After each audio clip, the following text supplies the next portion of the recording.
Imagine this for a while. Just take some time to imagine this. Imagine you are in the exam hall and all of the students are there and the examination is going on. All of the students are taking the exam. They are answering the question paper and you're just there observing and looking at the students. And you will notice two types of students. There are students that are very busy, seems very busy, very occupied in answering the question. They keep on writing, they keep on calculating, computing whatever they need to do, but they are busy. They don't seem to have any time to do anything else except for answering the question. Right? They are very occupied.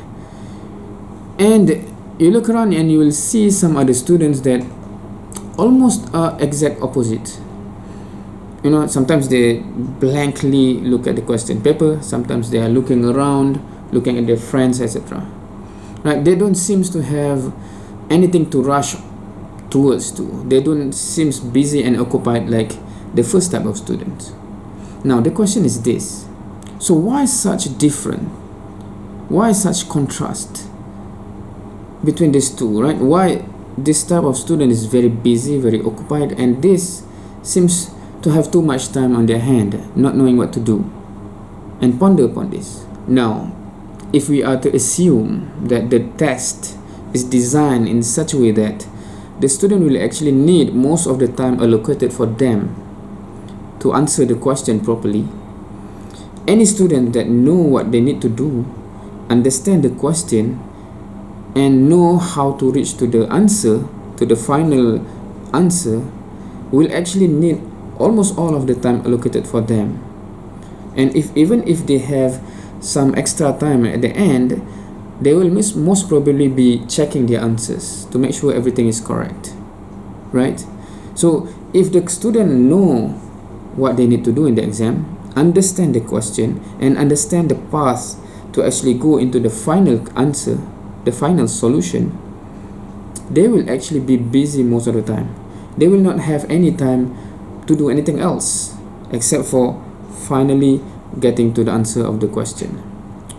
And if the student seems to have too much time on their hand, that would mean either they do not understand what they need to do, they do not understand that they need to actually get the answer of the question, or they do not know how to get to the answer. Either they do not understand the question at all, or they understand the question but they are totally in the dark in terms of how to get to the solution, how to get to the final answer. And then they will have too much time on their hand, right? Now, this life is a test.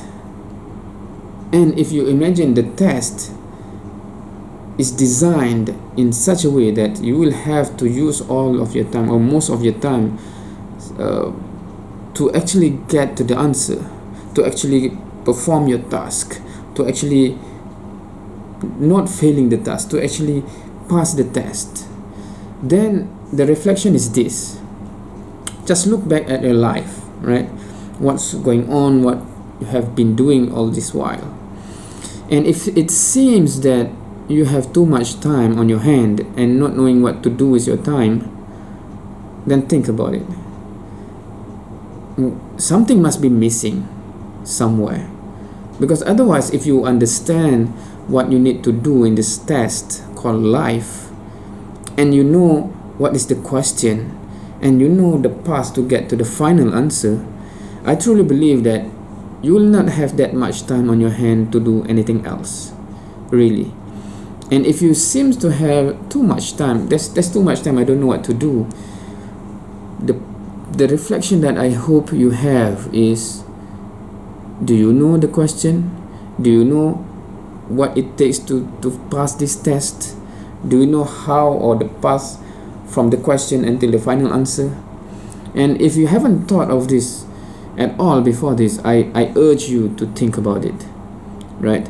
Because this test called life is definitely a test that you cannot repeat and you cannot fail. I urge myself and all of us to relook at whether we understand what this test is all about, what the question are, and how to go from the question into the final answer. What is the pathway to get there? because all of this is the prerequisite to actually pass the test and not fail. And in this test called life is a test that you cannot have a second chance. You don't have a chance to repeat the subject if you fail, right? There's one life, one chance, and you have to pass this test. You cannot afford not to pass this test, really. So I urge all of us to relook at our life and see whether do we seem to know that what is the question and how to get to the final answer, or we just go through this test not knowing what we need to do, and that's not the position that we want to be in, right? We don't want to be in that position. It's too valuable of an ending not to know what to do, not to know how to pass. So that's basically the reflection that I need all of us to think about, ponder upon it, and reflect and do something about it. Now, going back to that analogy of the exam hall, right? If you are actually in the exam hall as a student, one of the students, and you are also taking the exam with them, and for whatever reason, you have the time to look at other students and judging them, commenting on them. Oh, that student seems okay. That student seems to be failing. That student do not know what he's doing, etc. And you actually spend most of your time judging others. Then my question is, why are you not occupied with your question and answer? Do you not know what you need to do? Is the question for you is to judge others, or you do not actually know what to do, or you do not realize what you need to do from the question until the answer, right? And this is an added reflection that I hope you get also, right? If in this life, if in this test called life, you reflect back and it seems that you have too much time to judge others, you spend much of your time to comment about others, does it mean that you are not clear what you need to do? Right? If you are clear what you need to do, isn't it that you will be occupied with that? So this is also something that I hope you think about and ponder and reflect and act on it.